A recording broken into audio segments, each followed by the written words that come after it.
तो hello, good morning दोस्तों। Changing the way of learning. मैं हूं मिस्टर राम प्रकाश कुशवाहा। आपके सामने आज प्रेजेंट करने जा रहा हूं इंडियन हिस्ट्री, यानी कि भारत का इतिहास। भारत के इतिहास में हमने प्राचीन भारत का इतिहास प्रारंभ किया है, जिसमें से हम चैप्टर वाइज, सीरीज वाइज आगे बढ़ रहे हैं। ये हमारा दूसरा वीडियो से होगा।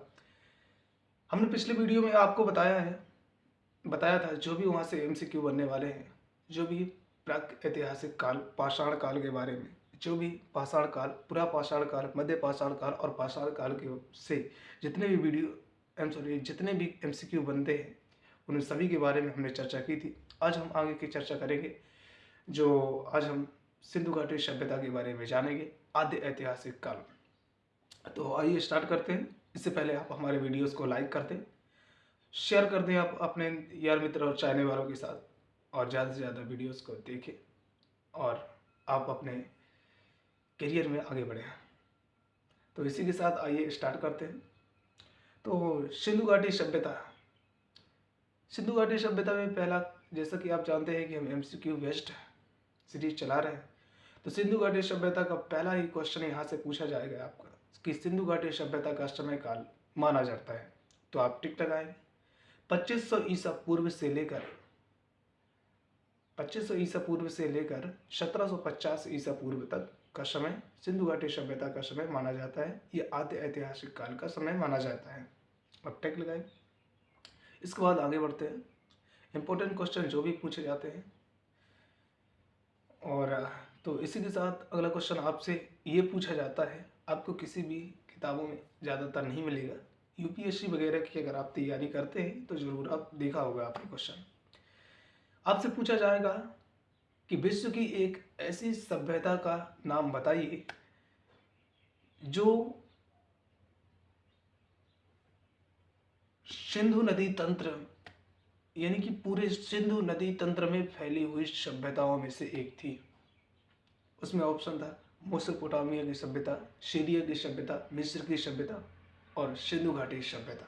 आप लगाएंगे सिंधु घाटी सभ्यता, क्योंकि आप सभी लोग जानते हैं कि सिंधु घाटी सभ्यता एक ऐसी सभ्यता थी जो बहुत सारी नदियों से होकर, जैसे हड़प्पा जो है रावी नदी के तट पर पाकिस्तान वाले क्षेत्र में हो गया, यहाँ कोटदीजी हो गया, तो इस तरीके से बहुत सारे स्थान हैं। तो आप जब भी आपसे क्वेश्चन ये पूछा जाएगा तो आप हमेशा लगाएंगे, इसमें टिक लगाएंगे, सिंधु नदी तंत्र में सिंधु घाटी सभ्यता फली फूली है। इसके बाद दूसरे क्वेश्चन की चर्चा करते हैं। एक क्वेश्चन आपसे ये पूछा जाएगा कि सिंधु घाटी सभ्यता एक किस तरीके की सभ्यता थी। तो आप इसमें हमेशा टिक लगाएंगे, सिंधु घाटी सभ्यता एक बेहतरीन और नगरीय सभ्यता के लिए जानी जाती है। दूसरा क्वेश्चन आपसे ये पूछा जाएगा कि सिंधु घाटी सभ्यता एक कैसी सभ्यता थी। तो आप लगाएंगे यह एक कांस्य युगीन सभ्यता थी। यहाँ पर कांस्य धातु, जो कांस्य होती है, कांसा का प्रयोग अधिकतम रूप से किया गया, इसीलिए इसे कांस्य युगीन सभ्यता के नाम से भी जाना जाता है। आपसे एक बात ये भी पूछेगा कि सिंधु घाटी सभ्यता के उन स्थलों के नाम बताइए जहां से पुरातात्विक उत्खनन से कुछ न कुछ मिला हुआ है। उससे पहले यहाँ से सिंधु घाटी सभ्यता के लोग व्यापार, यहाँ का मुख्य स्रोत क्या था। सिंधु घाटी सभ्यता के लोगों का मुख्य जो व्यापार था, या मुख्य कहा जाए तो इकोनॉमिक डेवलपमेंट के लिए क्या किया, तो उन्होंने व्यापार किया था। यहाँ का व्यापार मुख्य व्यवसाय ही था, व्यापार करना। तो लोग यहाँ के सभी व्यापार करते थे ज़्यादातर, मुख्य रूप से, तो व्यापार लगाएंगे।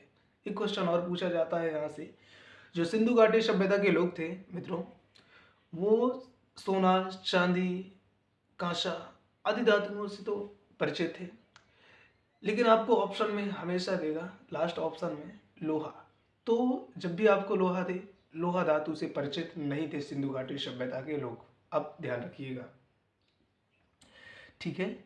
यहाँ का पालतू जानवर के बारे में आपको बता ही दिया, कुत्ता था। और यहाँ से कृषि के कुछ साक्ष्य मिलते हैं, उनके बारे में मैंने बताया।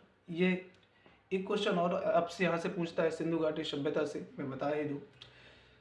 कहता है मिस्र की सभ्यता किस नदी के तट पर फली फूली? तो आप हमेशा लगाएंगे मिस्र की सभ्यता हमेशा नील नदी की, आई एम सॉरी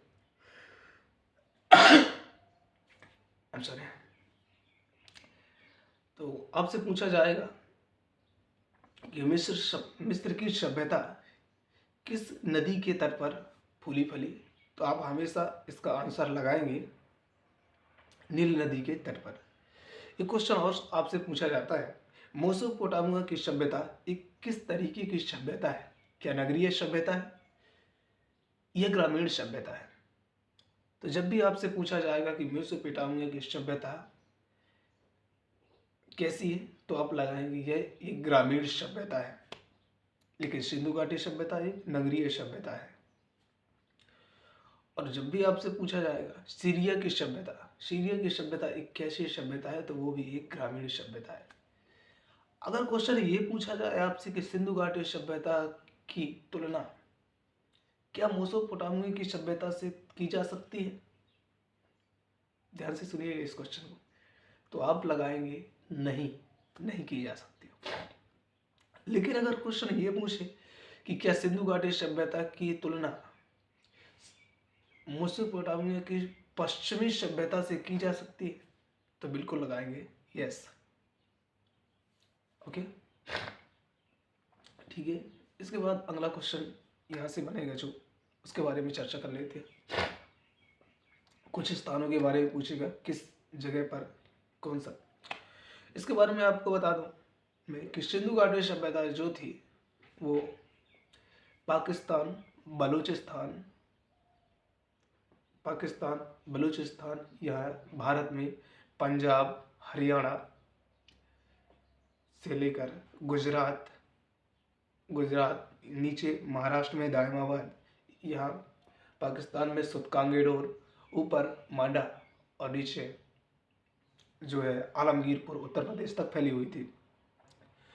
तो जब भी आपसे पूछा जाएगा क्वेश्चन ये कि सिंधु घाटी सभ्यता का सबसे कम विस्तार किस दिशा में हुआ था, तो आप लगाएंगे ईस्ट, यानी कि पूर्व दिशा में सबसे कम विस्तार हुआ था जो आलमगीर वाला एरिया है, यानी कि उत्तर प्रदेश की तरफ से, तो उस पर बहुत ही कम विकास हुआ है, इसलिए आप लगाएंगे हमेशा पूर्व दिशा में कम विकास हुआ सिंधु घाटी सभ्यता का। दूसरा क्वेश्चन आपसे पूछेगा सबसे अधिक विकास किस दिशा में हुआ, तो आप लगाएंगे पश्चिम दिशा में, सुतकांगेडोर में जो दास्क नदी के तट पर स्थित है, और जो सबसे नीचे स्थित है वो महाराष्ट्र के पास दायमाबाद जो कि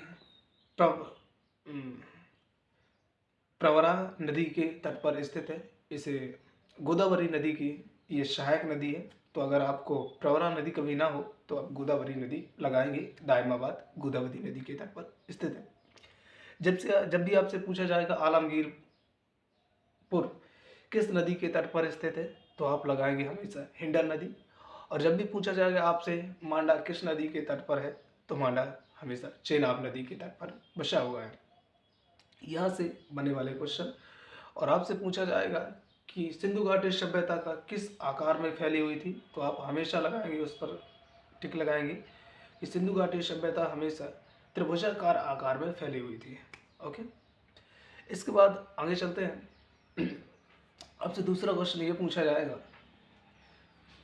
कुछ स्थानों के नाम पूछे जाएंगे, आपको बता देता हूँ। पहला जो मुख्य स्थल है, सिंधु घाटी सभ्यता को हड़प्पा सभ्यता के नाम से भी जाना जाता है। हड़प्पा सभ्यता के नाम से इसलिए जाना जाता है क्योंकि आपसे क्वेश्चन ये भी पूछा जाएगा सिंधु घाटी सभ्यता का सबसे प्रमुख और प्रथम उत्खनित कौन सा क्षेत्र था, तो आप बताएंगे हड़प्पा। तो हड़प्पा जो कि रावी नदी के तट पर स्थित है, जिसकी खोज सन 1921 में दयाराम साहनी जो कि भारत के एक पुरातात्विक थे, उन्होंने सन 1921 में रावी नदी के तट पर पाकिस्तान के पास सिंध प्रांत के पास जो है हड़प्पा की खोज की। इसके बाद हड़प्पा, अब बात करते हैं हड़प्पा से और क्या क्या मिला, आपसे पूछा जाएगा। तो हड़प्पा पाकिस्तान में मोंटगोमरी एक ज़िला है पाकिस्तान में, मोंटगोमरी ज़िले के पास स्थित है हड़प्पा।